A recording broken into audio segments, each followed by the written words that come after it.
crois que c'est ici que vers l'âge de 5-6 ans, j'ai découvert un univers qui est pour moi très important. C'est l'ouverture sur le monde, le rêve. Je fais partie d'une famille, on avait très peu de moyens financiers, donc on est très peu parti en vacances. Et moi, le moyen de voyager, c'était les livres. Et ça permettait de voyager pour quelques centimes. Il y a de ça quelques mois, j'ai croisé dans le bus un ami, une connaissance qui, comme moi, est né en Algérie. Il était très fier, il était avec sa fille de 5 ans. Il était très fier en disant « Je vais l'amener à la mosquée pour comme ça, elle va aujourd'hui apprendre la vérité. » Moi, si par miracle, je devais avoir un jour un enfant, à l'âge de 5 ans, je l'amènerais à la bibliothèque pour qu'il apprenne le doute.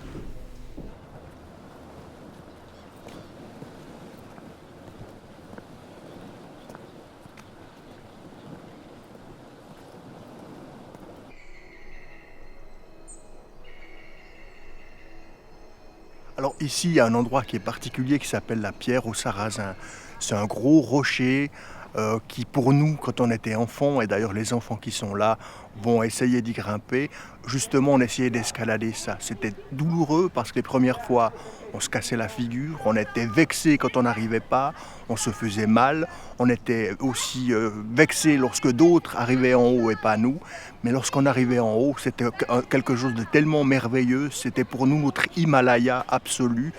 Et ce qu'il y a de fou, c'est qu'après, 20 ans plus tard, quand on revient, on se rend compte que ce qui pour nous à l'époque était un Himalaya, c'est en réalité un vulgaire caillou qui fait quoi, 3 mètres de haut.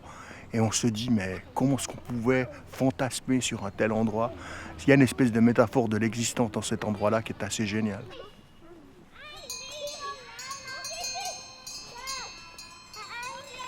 En fait, c'était une famille d'accueil, c'était une famille monoparentale. En fait, c'était une femme divorcée qui avait une fille un peu plus âgée que moi et qui travaillait pour Terre des Hommes en tant que bénévole. Elle avait donné son accord pour venir me rendre visite régulièrement à l'hôpital où j'étais pour me soigner de la poliomyélite. Et puis comme mon traitement à l'hôpital a duré beaucoup plus longtemps que prévu, presque 2 ans, au bout de ces 2 ans, elle a réussi à convaincre mes parents au moment que j'étais en âge de commencer l'école et que ce serait mieux pour moi de pouvoir faire en tout cas ma scolarité en Suisse, d'avoir une formation professionnelle en Suisse, quitte à retourner après en Algérie.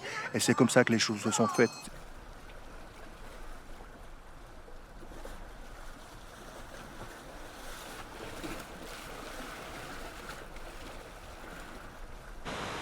Bon, ce quartier, j'ai fait mes écoles, donc naturellement que ce quartier, il est très ancré en moi.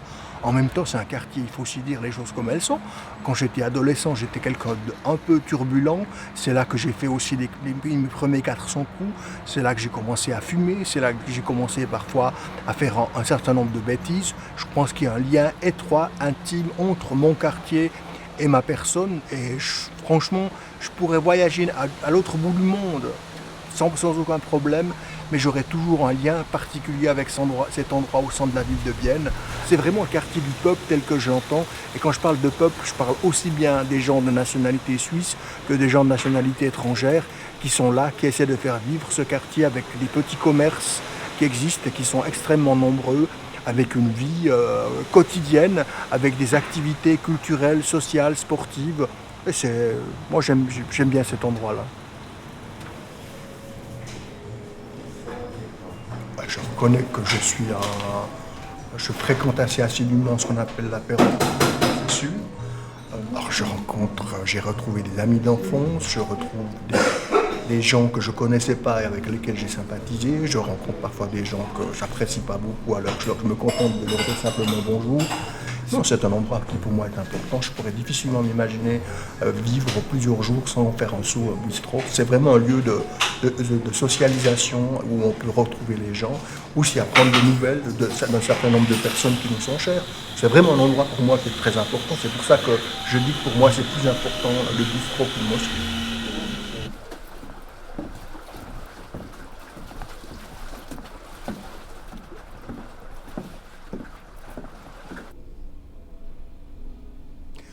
Alors, pour moi, l'élection au conseil de ville, c'est un des moments les plus importants de ma vie.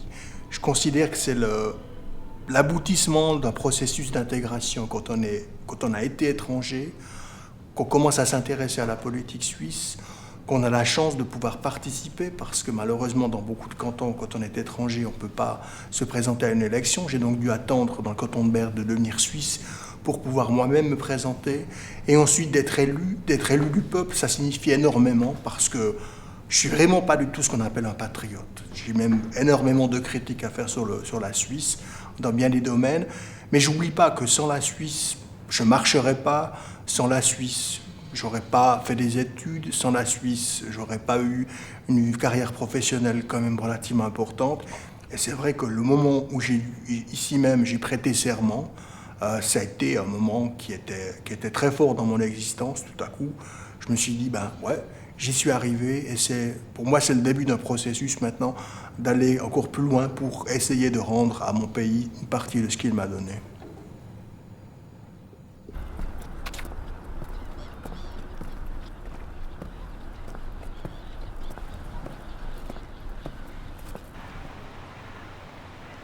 D'un côté, je me dis, j'aimerais bien être enterré ici, parce que c'est ma ville, parce que c'est ici que j'ai vécu. Puis d'un autre côté, je me dis, mais en même temps, être enterré dans le désert, euh, ça compterait aussi beaucoup pour moi. C'est une situation qui est assez schizophrénique quand on est ici. Une des dernières fois où j'étais allé en Algérie, on est allé dans un tout petit village. C'était le village de mes grands-parents. Et je trouvais ça magnifique et je me suis un petit peu éloigné sur une petite colline avec des cailloux pour admirer ce village. Et quand je suis redescendu, mes sœurs se sont mises à rire, à se moquer de moi. Elle m'a dit, tu sais sur quoi tu étais assis? Et je dis non, sur la tombe de tes grands-parents. Parce que dans la religion musulmane, il n'y a pas de stèle, il n'y a pas des choses particulières. Et le hasard, la coïncidence a voulu que je me suis assis là où étaient enterrés mes grands-parents maternels. Et ça m'a vraiment posé des questions, me disant est-ce que je dois y voir un signe du destin ou c'est vrai que depuis ce jour-là, cette question que je ne me posais pas, je me la pose. Peut-être que je vais me couper en deux et puis de faire en sorte qu'une partie soit enterrée ici, l'autre partie ailleurs. Mais c'est pas non plus urgent. Hein. Qui je suis? Je suis un vieux bonhomme de 50 ans qui a traversé une période difficile de mon existence et qui espère que ces prochaines années, la lumière reviendra. Et j'ai bon espoir.